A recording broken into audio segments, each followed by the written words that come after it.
Namaste, everybody. I have Sita here with me. She's from India, and we met in the Ecovillage over in India, and it's a really amazing place, and we'll get more into that. But we really connected during the Women's Empowerment workshop that she had, and it was really neat seeing how women can become empowered, and we'll dive more into this during the discussion as well. So Sita, I just have a couple of questions for you. First of all is, what are you grateful for today? Today, right now? Right now, this very minute. Of course, sitting with you, of course. I'm so happy to share this space with you. And especially because we are surrounded by such a beautiful, beautiful mountains, and the lovely stream that is flowing behind me, which I have been meditating since morning. I was meditating near the stream, so I felt I'm so grateful to be in such a beautiful place, so right in the middle of nature, because that's where I could experience the connection with God, the divine, so easily. Absolutely. It was not an effort at all. So I'm very grateful that my morning today started with such a close connection with the divine self, with this practice. So I'm very grateful for that. I think you got up at sunrise or right before, right? I was up about 5 o'clock. I think you were up about the same time. Yes, I woke up at 5. I saw you down at the creek meditating. Oh, yes. It was beautiful. And so this was your first time here in Evergreen, and so there was something you encountered for the very first time yesterday when we got here. What was that? Huh? What was the first thing that we got to see when we got to Evergreen that you've never seen before? Yeah, I happen to come from, I'm from India, and from the city called as Mumbai, which whoever has visited will know, like it's like a concrete jungle, right, with just buildings and buildings and nothing green. So I have been the reason why I started my service in the Ecovillage is because I crave to be in the nature and just love to be at nature, and where I live, it never snows. Right. We only sweat. Everybody just sweats. Yeah, it's hot. It's hot and humid. So, yes, for me to come to Denver, I didn't expect. Snow. Definitely, yes. I just came from India thinking, oh, this is wouldn't be so cold. Right. But the last thing I expected was snow. So yes, I saw snow for the first time and touched snow for the first time. The beautiful trees covered by snow. I've never seen anything like that. It was like some like a snow world. Yeah. With snow on the mountains, snow on the trees. Yeah, it's definitely beautiful. I got a chance to pick up snow in my hand, make a ball and throw. I mean, that's what I wanted to experience that. Yeah. Someday. I've been coming to America last 4 years, and somehow I always miss the snow because I'm always in cities like LA or New York, so I never got a chance. So yes, I'm grateful for that today. Yeah. I think that's one good reason I should be grateful to Kerry for that, to make this happen. Thank you. And then I have another question, and then we'll kind of dive into some other aspects. But who in your life has influenced you the most, or who was like a mentor to you? Who have you looked up to, had the most positive influence in your life? Yeah, I would say that it was the day I met my mentor was like the life-changing experience of my life. In fact, I can still remember, the exact feeling what I felt when I saw my mentor, and it happens to be 25 years back. Wow.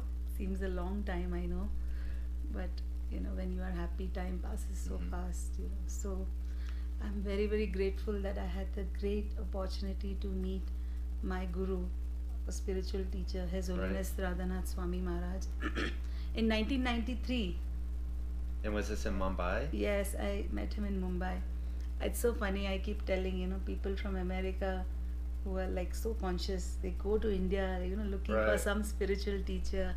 And my spiritual teacher, Radhanath Swami, who happens to be from Chicago, he came all the way to Mumbai city looking for me. So I'm very, very fortunate to meet my Guru, His Holiness Radhanath Swami. when I was studying in college, in dental school, and he came right to my college. Wow. Yes. And I remember the moment I met him, I felt like the whole paradigm shift in my life. Right. Yeah, so it was very powerful. And you guys are still really connected and still do a lot for the community. And I know he does a lot for the community. Yes. And Mumbai, just community, he does a lot for the world. That's true. But he also feeds a lot of people. Yes, all over India. He yes. is doing such an amazing projects, and through the non-profit that he's inspired. So Govardhan Ecovillage is one such project. So we spent a lot of time there. We were there a couple of years ago. I was there for a month. Tell me a little bit more about Ecovillage. I know that they've brought in a lot of engineers there to Ecovillage, and like from the technical aspect, the buildings there are created from the bricks, the sand, and they create their own bricks, and then they filter their own water there. Yeah. And then there was like, I think, papayas and like bananas, and there's cattle there, and then we were able to spend a day like milking the cows, right? And then that must be a new experience for you, just like snow was for me. Yeah. And then milking a cow was, I'm sure, Kerry, you've never done that in your life. And then we went over and we made like the cream and the butter, and there was a lot of really neat workshops, and of course Gopi was there with teaching us the yoga, and that's where I did my 300-hour teacher training. So kind of let's talk about Ecovillage, and then we'll talk a little bit about the Women's Empowerment Group. Okay, so the Govardhan Ecovillage is a project which has been inspired by my spiritual teacher, His Holiness Radhanath Swami Maharaj, because what he really believes and what he teaches is that the environment is a reflection of our inner environment of the heart, Yes. So just how we have to keep our consciousness pure and clean, we should also work towards keeping the nature and the environment, cared for, clean, and unpolluted. Right. Because a polluted mind, the pollution around is nothing but a reflection of the pollution of the mind and the heart and the consciousness that we have. That's a great analogy. Yeah.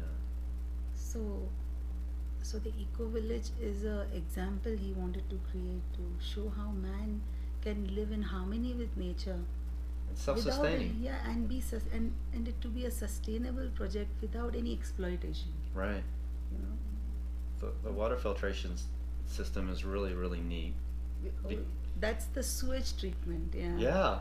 So because you can smell the raw sewage, and then you walk over to where it's filtered naturally through rocks and soil and sand and vegetation, and it smells completely clean.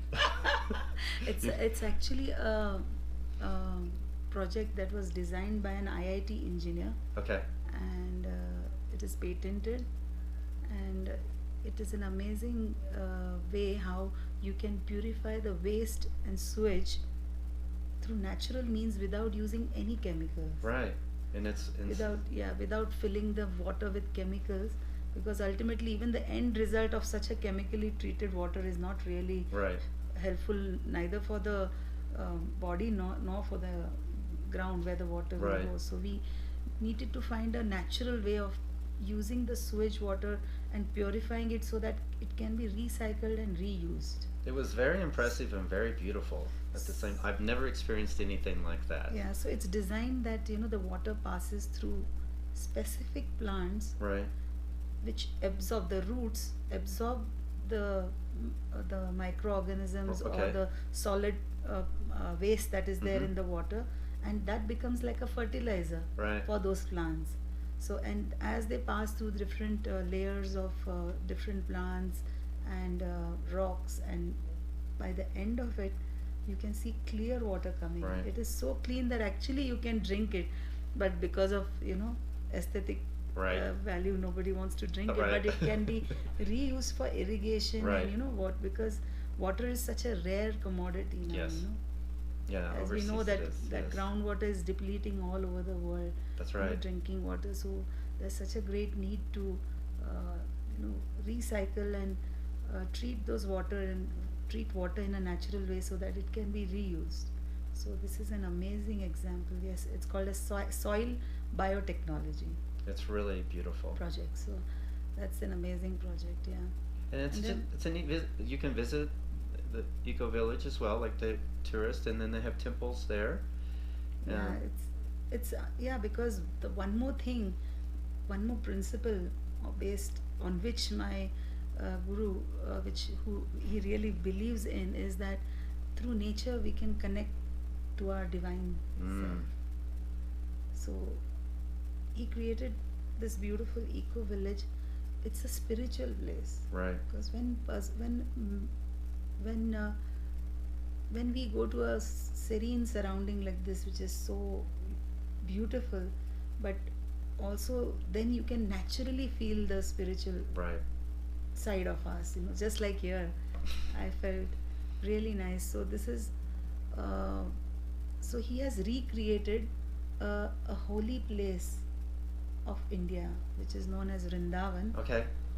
which is supposed to be the most holiest place because it's the birthplace of Lord Krishna, and it's a land of temples where there are more than 5,000 temples. Wow. So the most prominent temples Mm-hmm.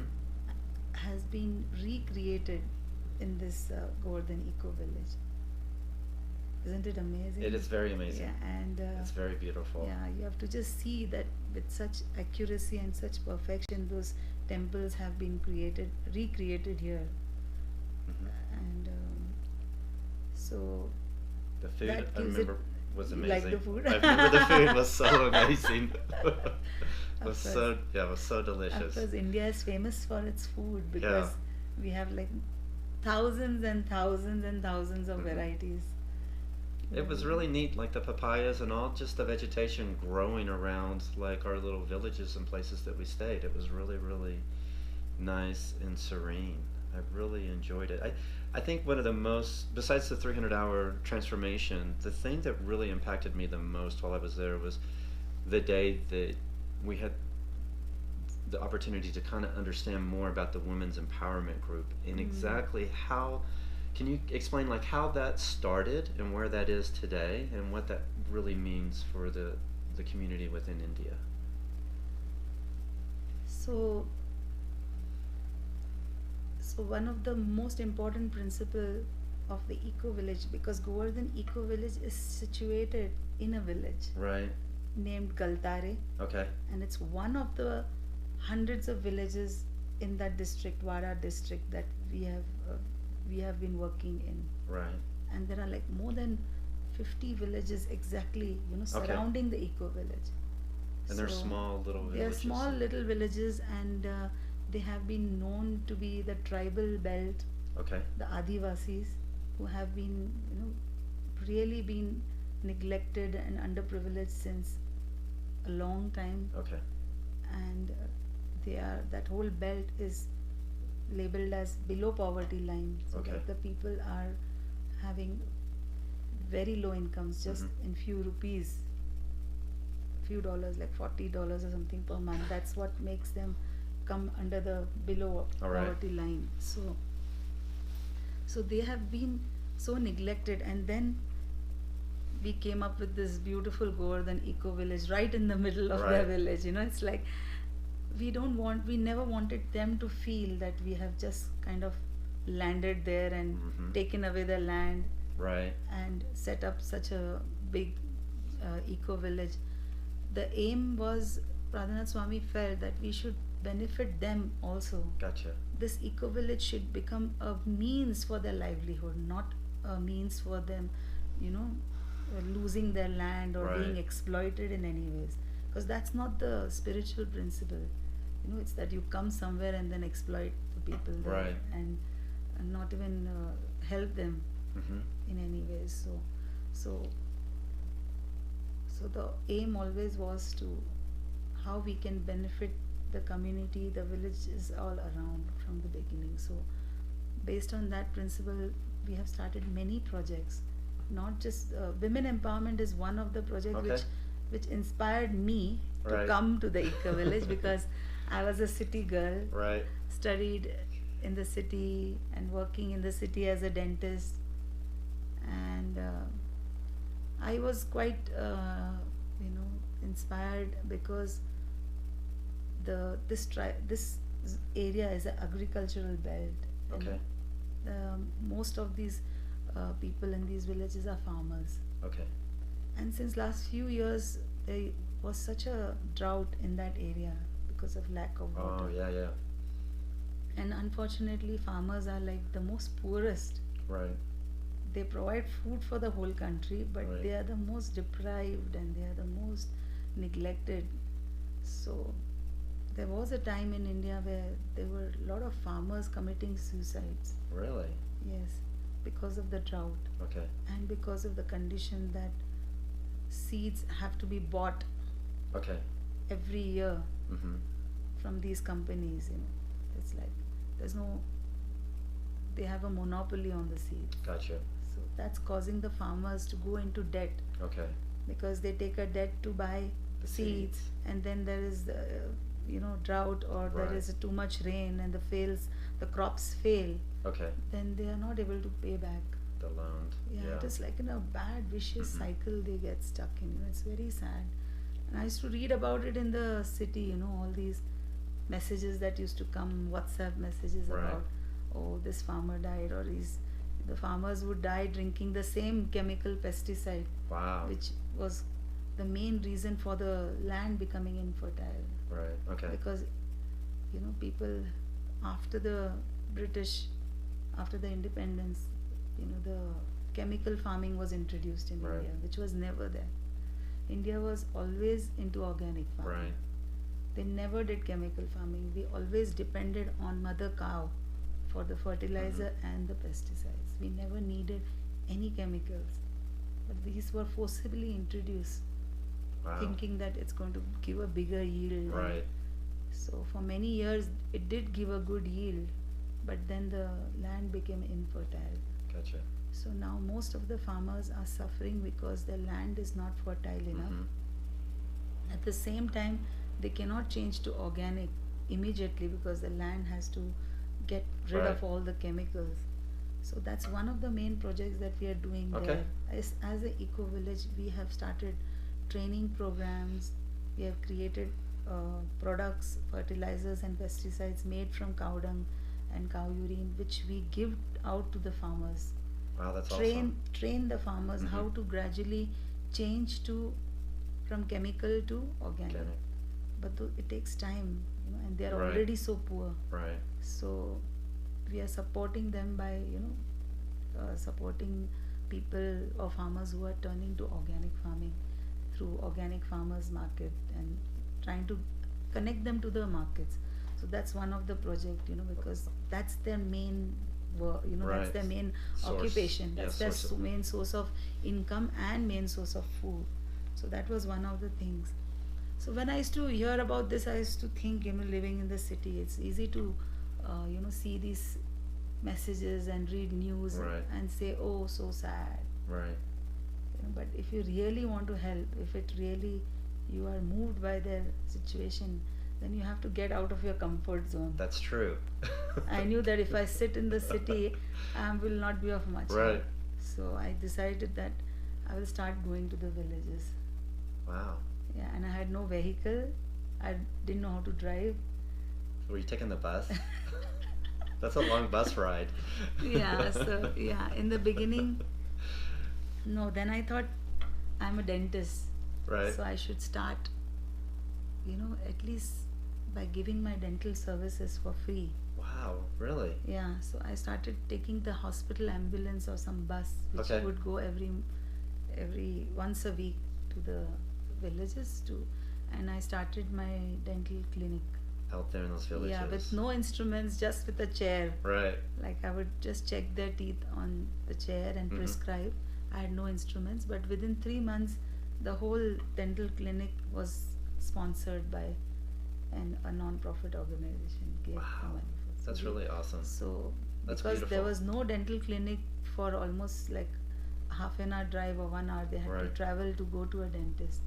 And dental care is like the last thing on their minds Right. because they have no money They can for afford food. it. Right. They have no money for food. What to speak of dental treatment, That's for the rich and the famous, Right. probably. So I thought that at least I can give some help and relieve some pain. So that's how I started the dental clinic first. And I was working as a dentist once a week and giving my services. And then I started meeting the women, the poor farmers, ladies who would come with severe pain. Right. Like the last thing when they cannot tolerate anymore, Yeah, they then would they come to me, so I would talk to them and ask them about like how their lives are, and they would say that they only half the year our husbands work, rest of the year they are just at home drinking, not really working, and they don't have resources. They're out they in have the no middle. resources Right. at all. The women said that they had to work in the fields, and to make the house run, they had to maybe work in companies which used to exploit them. Just for 150 rupees per day, they had to work for 8 hours, Wow. and heavy work. Yes. And there were some women who didn't have land, so that means they had no source of even food, because if you have land, you harvest rice half the year, and then you have at least food at home. Right. But some women who don't have land, then they had to work on daily labor to get some money to run the family. Wow. So that's difficult. Yeah, it's tough. So I started thinking, we should think of how we can help these women. Okay. So I approached my seniors and asked that I want to really start something for the women. So I got full encouragement from Of course. my Yeah. Guru, His Holiness Radhanath Swami Maharaj, and he said, please, do whatever you can. So I started finding out there was this government scheme called as self-help groups, Okay. which the banks would start a program just to connect to these village women so that they could get people to join, make accounts in their bank, and also to help them and get them loans and things like that. So this was like a government scheme. Okay. Connecting. So but when I asked them, they said that most of those self-help groups which they had formed had all had broken down, or nobody was really following it up properly. Okay. So because of that, they had no means for any help. So I started meeting few of the self-help groups who are already which were functional. It was based on the principle of 10 women who stay in one village, in a close by, like whose huts are all close. Okay. They come together and form a self-help group, and they have we open their bank accounts. For those women, for that Those little women, group. yeah, that Wow. whole group has a bank account, and we encourage them to start saving money, Right. because these women, the only problem they have is of money. Right. They have financial needs. That's all. Not the sophisticated problems what Right. city women have, Right. depression or this and that. They have basic needs of food and shelter for their children. It's kind of hard for people probably watching this to imagine, because most of us are in the city, or even in America we see small towns, but these are little remote villages where Remote people just villages, yeah. live in like a little hut. Yeah. There's no running water, there's no Yeah. electricity. I mean, this is like until you actually see it, it's really hard to imagine what their living conditions are like every day. It is completely opposite of what anybody in America has Yeah, ever I was telling experienced. their homes are like as big as your bathrooms. Yes, they're as big as the bathroom, and there's no electricity, no running water. Yeah, electricity thankfully has now reached Some of even them, the remote right. villages, and especially where we are, they have electricity for sure. But yes, so for the livelihood was a challenge. Right. So this helps them, because a self-help group, we encourage them to save money. Right. Whatever they work, first start saving money, because then they can help each other. Suppose somebody has a financial need, if a child falls sick, or something for studies the Right. child needs, then they can take money from this pool. They have this support system, Right, from each other. The main thing is the support system. It's like women's circles are very powerful because they can support each other. Yes. So I felt that this is the most nice way, good way to get the women together. Right. So that's how I started meeting these self-help groups. Right. Going to their villages, going to their homes. Educating them, kind of let them know this is an option. Yeah. I had no vehicle to get into the remote villages. I used to go on bikes, sit behind people, and go. But then luckily somebody donated a vehicle, so that's how we could work then. And we started out with 6 or 7 self-help groups first. Right. So the thing is that once they are financially stable and they have some money to support each other, the next thing I thought that if they learn some skills, then they can earn money on their own. Right. They can stand on their own feet. Makes sense. Yeah. Because these women have not been given any opportunities. Like, most of them didn't go to school. Right. They have no skill, no trade. Yeah, no skills, no training. The only thing, they have only worked in the fields. Gotcha. And managed the house. So that was a thought. So I thought, we tried to get volunteers from the city to come and teach them some skills. So the first thing we had started as a project was during the festival in India, the Festival of Lights. Okay. Everyone in India uses these lamps which are made of mud, terracotta, mud lamps, and to decorate their homes. Okay. It's a festival of lights, Diwali. So we got them together and we did a workshop for them for painting. Okay. Most of them were holding brushes for the first time. Wow. Because they have never gone to school. They have not learned primary colors, secondary colors, or they don't know any of this. So we did a workshop. We just showed them how to use the paint and the brush, and it's amazing how these women, they picked up so fast. Right. And the first year when we were doing these workshops, all the men were looking at us as if, why are you wasting their time? Really? For them, time is money. Yeah. Why are you painting pots? Yeah, what are you doing this for? Why are you teaching our women just so they were standing outside and staring away at me and the volunteers? Yeah. And then after they were all done and ready, I just sold all of them to just few friends, in the city. And for the first time they earned a good amount before the Diwali festival, because that's a festival where you buy new clothes, Okay. And they could buy new clothes and for their children and had some money for some. So as the next year after that, the guys, they started taking it very seriously. You're right, I bet. All the men, they were very seriously encouraging the women to, and they themselves were coming forward that we will paint and just tell us what is your orders and we will do it. And so it really transforms people's lives. Yeah, actually the women suddenly realize that yes, if they come together, they can earn money. Right.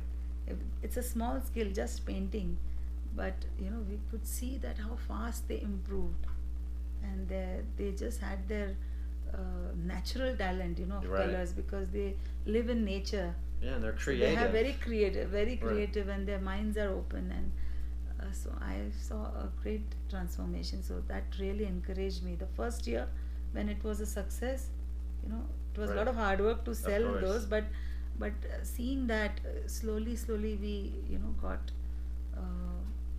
more organized. Right. Because basically it was only me in the beginning, so we had more people join in, and then because by word of mouth, the only thing they need was money, obviously. So that's their greatest motivation. Right. When they saw that if they learn some skill, they can earn money. Right. More women, wanted to get joined in. Oh, so of course. we have made these self-help groups. So every village now has more than 15 self-help groups. Wow, that's a lot. Yeah, so we started with 6 self-help groups, but now we have more than 200.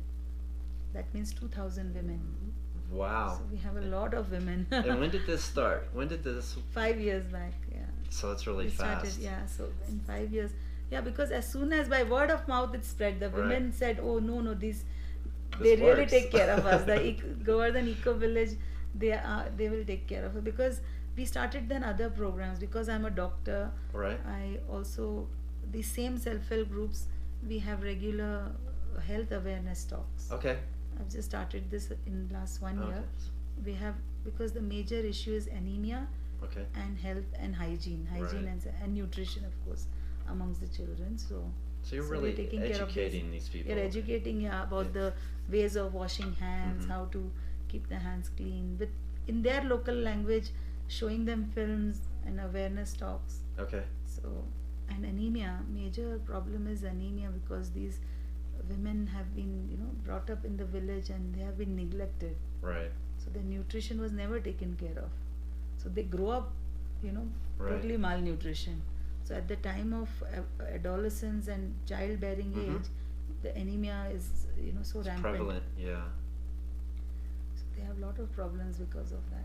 That sounds really wonderful. It's amazing how you guys were able to build a village, but you've expanded out to a whole entire community. Yeah, and the just whole area, really yeah. impacted people. Let's talk about a little bit, why are you in America right now? What brought you over from India? Why did you come to America this time? I know I've seen you over the last couple of years, like before I was in Kansas City, and you came and did a Kirtan and did some amazing things there. But what brought you this year to America? Because my spiritual teacher has inspired this need for spiritual connection to God in me. He has given me last 25 years, whatever I have learned, whatever I have, experienced in my spiritual life is all because of his teachings and guidance and knowledge, right, which he has given me. And whatever inspiration that I have to do anything in this life, like whatever work, if it is doing any good to people, it's all because of him. Okay. So when I saw that he's been tirelessly coming every year, last more than 40 years, he's coming to America to share the knowledge of this beautiful path of Bhakti, the Bhakti yoga process. Okay. He's a very great teacher, and he's been coming every year to America, and of course all over the world, and sharing this knowledge. So I feel that it's my duty as his disciple and servant that I should be assisting and helping and doing his work. Right. So I was invited to America to attend an event called as Bhakti Fest. Right. And that's in by Joshua Tree. By the organizer, yeah, because he was a personal friend of my guru, and he personally invited me that if you ever come to America, please come to this and please get your daughters with you. So the first time I came was with my family. Okay. And I happened to be in this festival, which most people will think that it's totally far out. Right. Bhakti Fest is like a place where all the, at least the Indians, like my family members, are saying, you're taking your kids to that place? So, but I had already promised, so I went. And there I saw that, Radhanath Swami has been coming there every year to connect to the yoga community and to teach them this ancient principles and the authentic traditional teachings of Bhagavad Gita and the process of bhakti and the way of connecting through mantra meditation. All this knowledge, he has been coming to give this to the yoga community, because there is such a need, he could see that. And when I came, I saw that he's doing this single-handedly, alone, with no help, because I felt that I really wanted to assist him, because as a person alone, how much can he reach out to? And it's difficult, especially at those events, because you're really limited, and so the more support system you have, the more people you can reach. I just wanted to assist him, that's it. So that was the major inspiration for me to come to America. And when I saw in Bhakti Fest that there are such sincere seekers, there are so many people who are into yoga since years and years, but when they meet and hear about Bhakti Yoga, they feel, and they have told me that For years we have been doing yoga. Right. We have stretched and stretched our muscles, and they are now even breaking. Right. But now, but still our hearts feel empty. Yeah, they're hungry, they're thirsty. Yeah. If you could describe, like, just a short definition, what would you describe? What is bhakti? What does that really mean?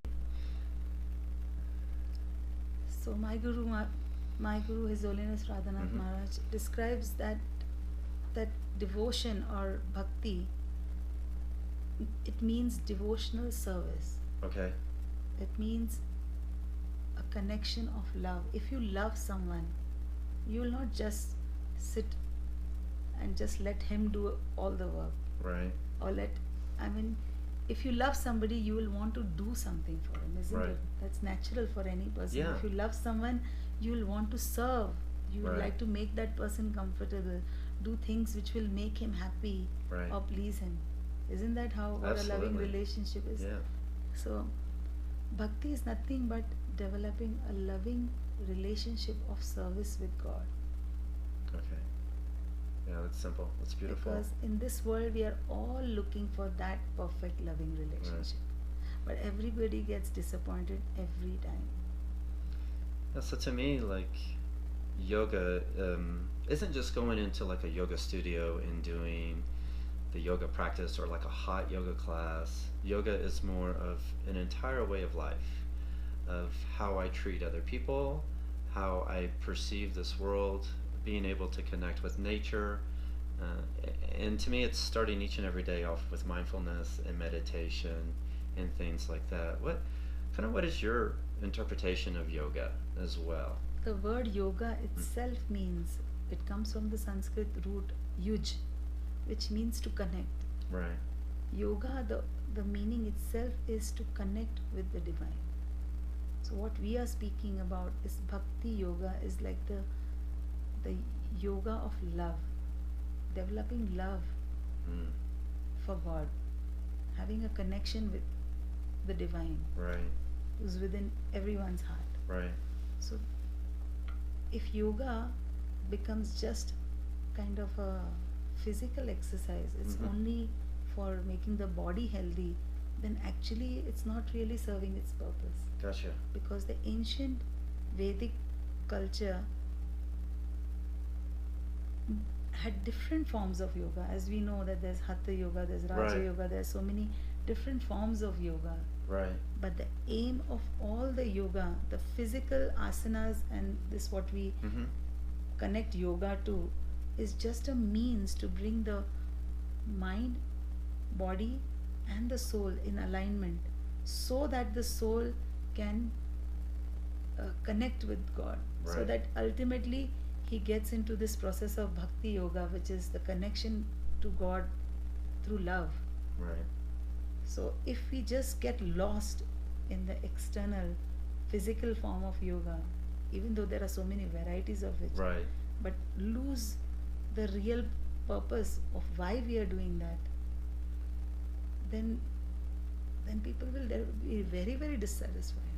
Yeah. So even They'll just be very, going very on. unhappy. It will not really fulfill them. Yeah. So going on a hike or a walk or is a form of yoga. If you're having an opportunity to connect with the divine and you're able to kind of be in the moment and be mindful, is an opportunity for yoga as well. Yeah, but that is if you are connected to God. I mean, if your consciousness is, otherwise generally just being conscious of, being conscious or mindful will be very, very easy if you have some connection with the divine consciousness. Right. Our own nature, which is divine. We have not even had an experience of that. Unless you have an experience of your spiritual nature, of your Right. spiritual consciousness, how can you be mindful day to life? Because a person who's completely in the material consciousness, even if he tries to be mindful in every moment, his mind will be still so bogged down by the Right. material stress. It becomes very difficult. Right. So a lot of us have So- become disconnected or distracted, and we haven't given ourselves that opportunity to become connected. Or a lot of times, I think we personally get caught up in so many other things in life, we don't want to become connected with ourselves. We find the distractions. We'll sit in front and watch, Netflix, or get really involved into politics or work or other things in our life that we distract ourselves and refuse to become grounded and to become connected. That is happening because there is such a need to experience that loving connection, but we are looking for that loving connection which we have for God. We are trying to find it in all these kind of distractions or temporary relationships which never give us any happiness. Right. So the actual need of a soul is the spiritual connection with God or Krishna. Right. In our tradition, we have a name given for God because God is just a post, just like president is a post. Right. And we know who is the president. Right. So that's just a post. Yeah. But God is a post, and there is a beautiful person who is there on that post. And his name is Krishna. The word Krishna means all attractive one. Okay. Obviously, a person in this world is, everybody's attracted to beauty. Right. And fame, wealth, strength, and even renunciation is attractive. Everybody is attracted to yogis. Why? Because renunciation is attractive to people. Right. But if you search in this world, can a person have all these qualities all together? There's not a single person who can claim to be all beautiful, all wealthy, all famous, totally renounced. Because each of these qualities attract us so much in this world. Right. We are so attracted. Even if a woman is beautiful, everybody is attracted. She may be dumb, but still the beauty itself can be so attractive. So imagine a person who has all these qualities in 100%. Right. How attractive will he be? So the word Bhagavan means one who is complete in all the qualities. Bhaga means qualities. Okay. And Van is one who possesses. So he's complete in all qualities. Right. 100%. So he has to be the most attractive. So that's Krishna. Right. The most attractive one. So that is God. So we need to kind of figure out a way not to be so distracted and disconnected, and figure out a way to start our spiritual journey, right? And so I think for us, it's, for me, it's, I start each day fresh, whole, and complete, and I'm looking for an opportunity to connect with God. I'm looking for an opportunity to be raw and authentic, and I think being genuine as well, and not trying to be superficial.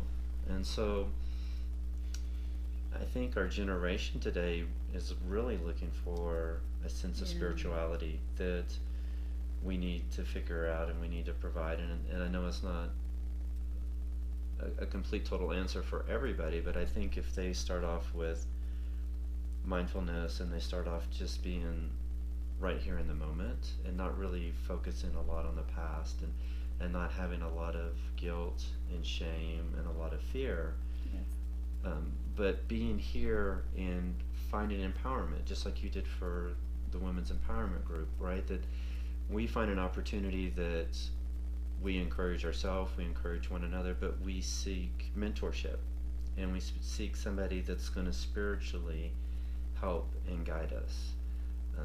And I think for a lot of people, that's a difficult task, but it's doable. There's always somebody in our life that we can connect to that can help lead and guide us. I feel like every time that we connect, that you're giving me some kind of spiritual guidance, that you're mentoring me in different ways, and you're providing a different perspective that I don't get in a lot of ways. And so I think that's one thing that we all need to do, is find a person in our life that can help lead and guide us. And then to that point, you've led and guided thousands of people now, because you were able to take that risk. You were willing to be vulnerable. You were willing to be genuine. and you're like, I have this hole, how do I get this filled? And now you're at a place where you're leading and guiding people that you probably never even thought that you were going to impact, right? Yes. You've impacted thousands of people in a positive manner, and it's not superficial. I agree with you, because the first time when I came to Bhakti Fest, I mean, I'm coming since last 4 years and meeting the yoga community, and I see that every year there are more and more young people. Yes. In the age group of 20 yes. to 30. I was coming there. For these events. I attended it last year, and I really connected, and I've actually stayed in touch with quite a few of those people as well. And they're so young. Yes. And I'm sorry about You're fine. You're fine. It's okay. So they are young, and this time I had this opportunity to really connect with them. And what you were saying is right, that they're all looking for this, guidance in the spiritual path, and somehow they are so intelligent that they have seen through this whole yoga, I mean the community of yoga, which is becoming more and more totally on the externals, focusing more on the external, on the bodily platform, rather than more deeper. And it's becoming more and more commercial, and they can see through it that definitely this cannot give us the answers, if that. And especially these young people who want spirituality, who are looking for this genuine connection, and not just being the physical aspect of it, not just the physical aspect, or not just to be seen as pseudo spiritual, or famous, being pseudo spiritual, or being popular or famous as yoga practitioners, thinking that they are like a one step above because they are vegan or something like that. Because they are able to see through it, and they are looking for something more genuine and authentic. So I felt very happy meeting such young people, and I felt that I needed to give them a way how they can get mentored or guided in a right way without them feeling cheated or being exploited. So that's what I feel is my duty. And Bhakti Fest really is about a spiritual journey. It's not really about just there is yoga that's occurring in yoga classes, but it's really about diving deep inside yourself and understanding where you're at and where it is you kind of need to go. There's the Shakti Fest that's more the feminine, and then in the Bhakti Fest is in the fall, but it's all titled. But it's usually the same. Right. But mainly it's like a place where all spiritual, like-minded people come together. Right. And the energy that is created there is very powerful, because bhakti is something which everyone is looking for. This loving connection is what everyone is looking for. And it's in a beautiful location out in Joshua Tree, and it's the festival's in May and September every year, correct? Yeah, and I'm blessed that I get an opportunity to be a presenter. I speak to the women. We have women's circles, and I had such amazing experiences that empowering the women, because I feel it's not just the rural women who need empowerment. Right. It's not that even the rural women, it's not that they need money. What is empowering them is that they are coming together, and that they are taken care of. They are given that respect and that opportunity to to stand on their own feet. That's what is empowering them. It's not money. Money is like one of the things, that's it. So in the same way, the women in the Western world, or women here or in the cities, all that a woman wants is to feel empowered and be given that respect. So that's what and find that purpose in life where the women feel that they are giving back. So I feel that I come here with this main aim, because I really want to connect to the women and form these women's circles, which really is empowering, and connect them to these rural women, so that they learn that even with so much less they can be so contented. Do you feel that with more spiritual enlightenment and guidance, that you have more respect for one another, that you have more unconditional love and more acceptance as well, and that with that channel, like in relationships, when I start serving you, then you begin to serve me, and we really just begin to grow and connect. And a lot of times when we become disconnected, that we become like self-centered or selfish. Of course. And then we start, so with that spiritual journey, we actually are able to give more and love more and accept more of everybody in the community, and kind of understand their perspective of where they're coming from, to not be so judgmental. Yeah. Because that's really kind of the opposite of being respectful, is judging people on pretenses of whatever that may be and not being open up. Yeah, that's the first step of spirituality. Mm-hmm. If you say you are spiritual, then the first thing is that you should not be judgmental. Right. And the next thing is that you have to be loving and compassionate. Yes. You know, it's like, what is the use if you are practicing yoga since years, but you're not able to understand the pain of others? Right. Not able to be compassionate enough to hold space for them. And so that's what the young people are seeing through it now. Right. They want the real authentic spirituality. If somebody is really connected to God, only then he can give that kind of love. Right. Because the source of that love is unlimited. Yes. God is like an ocean of love. It's never going to end. No. So when you are connected to Krishna, then you can give love unconditionally, and it'll never end, because it's not coming from a limited person. Otherwise, love in this world is so limited and temporary. Right. Yeah, and you kind of touched on a point about how we need to be more sustaining with our relationships and not always quit and give up, right? That when you have that temporary relationship and then you're seeking it from somebody else, and then you're never really getting satisfied, so we're always You keep dropping one. trying one. Yeah, it's like a butterfly. You be like a butterfly. Yeah. So, and it's like a never-ending cycle, and it only ends in misery. Right.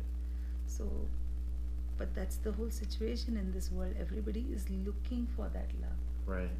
but they are looking outside of themselves. Mm-hmm.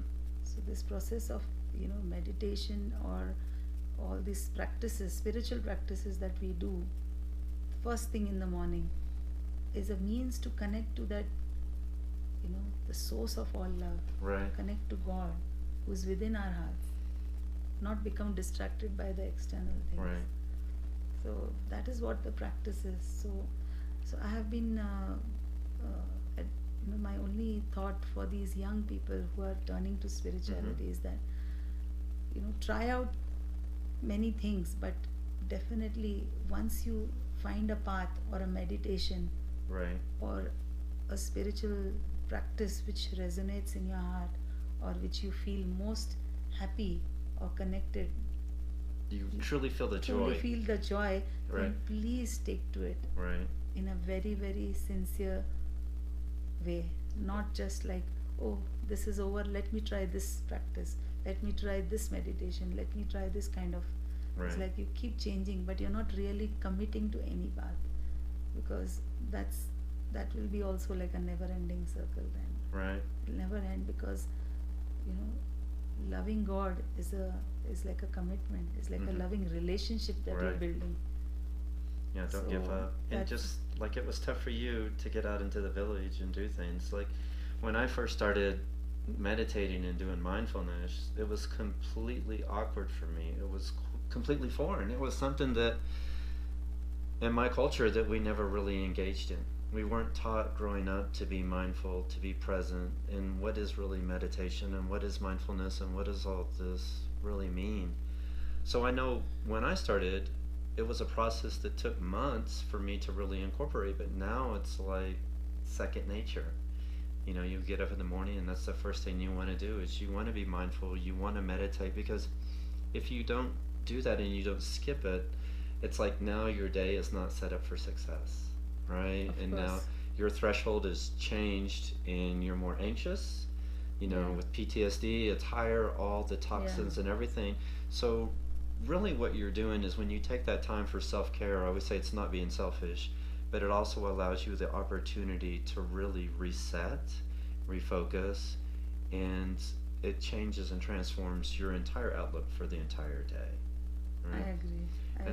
And I think it's the same thing. Once we get on that spiritual journey, for everybody, it's going to be a little bit different.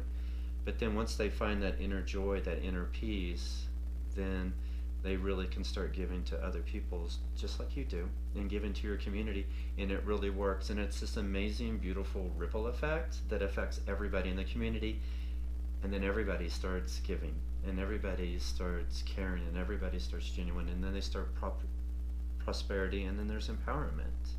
Yeah. You know? So I want to finish up here in a couple minutes. I'm definitely going to provide links like to contact you for Ecovillage, for the Women's Empowerment Group, any of those other things. But is there anything that we haven't covered in this discussion that you'd like to discover or bring up or discuss or anything? Any topics?